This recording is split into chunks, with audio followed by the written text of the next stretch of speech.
Alright guys, we're going to talk about Season 5, Episode 1 of The Twilight Zone. Should we talk about Season 4 at all? So Season 4 is not exist? on Netflix, and we've been watching this through Netflix. So we're going to jump right to 5. We have ordered the DVD, and we will pick it up after, so we will complete our run of Netflix Twilight Zone. Do we have any idea why this happened? I would imagine it has the rights of something else. Somehow something happened. Season 4, I believe, is when it switched to be an hour long. I was going to say, like, didn't we talk a long time ago about how Season 4 is different or something like that? So it was maybe made through different people. I think, yeah, it might be on a different... not part of somebody whatever else owns it or something. Is the only thought I have here. Yeah, and somehow we didn't notice this in the beginning? Well, I rarely scrub through every episode of a thing. And we I may have just been like, there's 4 million episodes. And that was just Season 1. Right, because there's so many. There are like 36 episodes. That must be all of them. No. There's a million episodes. Yes. But here we are, the premiere of Season 5. Indeed. When the people that actually owned the show took it back. I have no idea what the backstory is. Presumably, who knows? Yeah, we claim to know nothing, and we prove it. Yeah. So this episode has our man from The Odd Couple. He's the grumpier of the two. Is this the guy that was he was like playing the trumpet or whatever in like a different Twilight Zone episode too? Okay, so that's where I know him from most. Is come on, somebody play my horn like that guy or whatever. And then there's the boy who was from a previous episode as well, and he was the I'm gonna wish you into the cornfield. You're a bad man. Don't think bad thoughts. He's around. But he's grown up slightly. I did not recognize him at all. He is slightly older. Great. This is like a year later. Ah, okay. He walked off that set onto this set and just kept filming everything. Yeah. Perfect.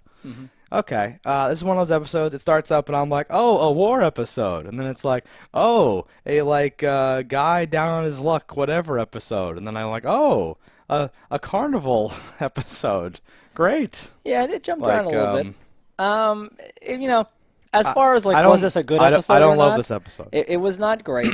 The part that I liked was I'm like, that dude was a goddamn boss when he killed that room full of people. Oh, yeah. No. He just pulls out that switchblade, which was, like, the slowest opening switchblade there ever was, and he's like, you try it and I'll go through you and then I'll come at him. And then, like, he does it. And I'm like, oh, shit. And I didn't notice him getting shot when it happened. Like, you know, like, he refers to it pretty quickly. But it didn't seem like he was shot in the moment. No, and in the moment, so, like, I actually thought about that too, where, like, you know, I can picture them being like, do we need to have blood or something? And it's like, no. There's, like, scenes with him for, like, fucking days after that. We can't have him, like, with any sort of special effect. Just have him hold his side. It's like he's been running and he has, like, he ate too fast and then, like, ran too soon. It's like, yeah, just have him holding his side a little bit. And that'll be him dying slowly. It's like, okay, good, that's fine. I can go with that. You know, people used to watch plays. I can suspend my disbelief. It's fine. Lots of humorous things to unpack about that, though, is that the man gets shot. He is clearly dying or whatever. He's like limping around like... And is able to trade his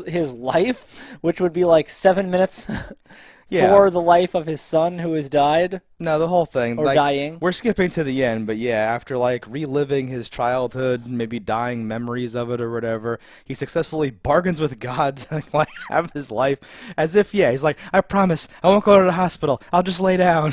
Like, please save my son. Yeah. Yeah. Like, it's kind of nice. It's kind of poetic that, like, you know, around the world, his son is also dying, and, like, they both have this last hour together or whatever you're supposed to think or something like that. But, you know... With how time zones work, I'm sure they would have missed each other. And there's not enough there to really unpack it from the angle of, like, you know, like, was he just, like, hallucinating? It's like, it does not matter at all. It doesn't really matter. There's totally nothing, but there's nothing even there. If he was to be given this opportunity from God, like, to trade the life, it could stand the reason. It's because he sacrificed his life to save that boy whose life would have been ruined and gone to jail for stealing. One more chance. Yeah. And I just thought that was really nice. I was like, all right, so like this guy had nothing left to live for, so why not do this nice thing for somebody else? Yeah. And I'm like, okay, cool. And just the fact that he pulled it off, I'm like, all right. Okay, that's the strong. Brought a knife to a gun show and he won. Yeah, let's go back there. That's like the strongest stuff. His dialogue and his whole thing. Like Rod Serling says something about like he's a man who like desperately wanted to send his life out to be laundered and return shiny and clean. And this weird thing of how his life went, how he like laments everything or whatever. What's to do? All those like monologues and all that stuff. I'm like, oh, that stuff's great. And he's like, you know, do you have a cigarette? And he's like, do you have two? Or some weird like those like quippy lines, those like Nick at Night things. I love that stuff. Things are looking up. That depends on where you're looking. And I don't like the view. Like all those fucking things where I'm like, oh shit, that's awesome. He chewed it up pretty good. Yeah. It's just the ultimate episode, falling slightly short of great. It's just because it's kind of boring in general. Yeah, there's no like angle. That's what I was saying before. It's Yeah, like, you're really never worried about anything happening because you kind of know where it's going. if there was something at the end where they somehow worked in something where like the kid like remembered something that he wouldn't have known from his own childhood, that implies that like their spirits really did talk on the edge of like life and death for that hour or something somehow, so you could walk around like, oh wow, or something. But like at this point, like, the son comes back from the war. Like, there's so much happening in this. I think tiny I didn't episode. even like that you saw him come back. No, I it's think like I would so have preferred dumb. just the doctor going, he's gonna make it. I think he's Like something somehow like he that. pulled through at the last minute. It's as Yeah. if someone made a bargain with the Because like, when you brought him back and he has a limp because he was Yeah. shot in the heart or whatever, and that's how that works.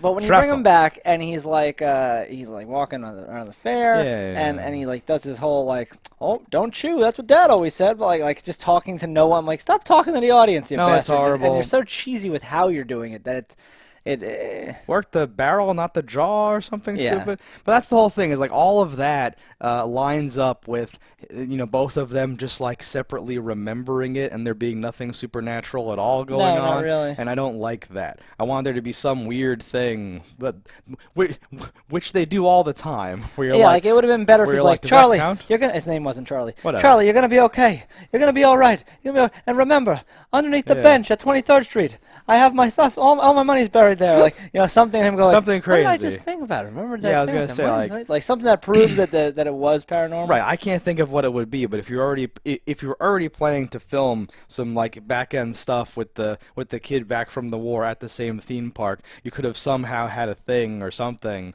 right? To make Or like me as go his dad's wait, like what? dying, he carves something into the wall Exactly. and he sees and it's that. there or something. Yeah. Yeah, anything. Because even that too, like either supernatural, where there's no way he could have known about this unless that really was true. Wait a minute, I had a dream while I was in surgery, and right, or the opposite, where it's just like literally in like real life, his dad was dying there, and then somehow left him something, or somehow did. I don't know.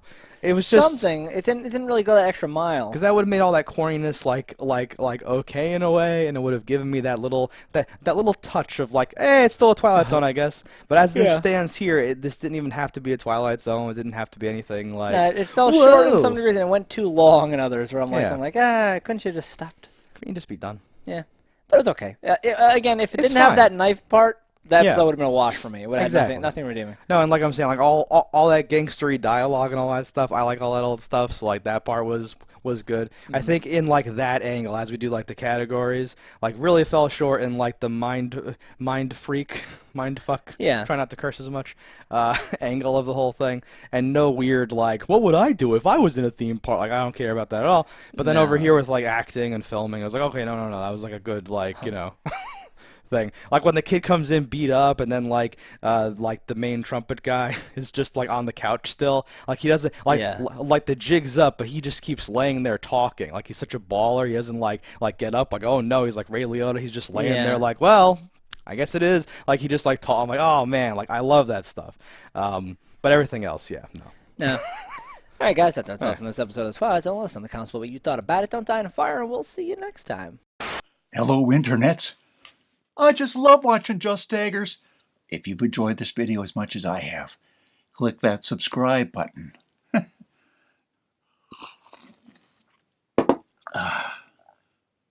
Peace out, homies.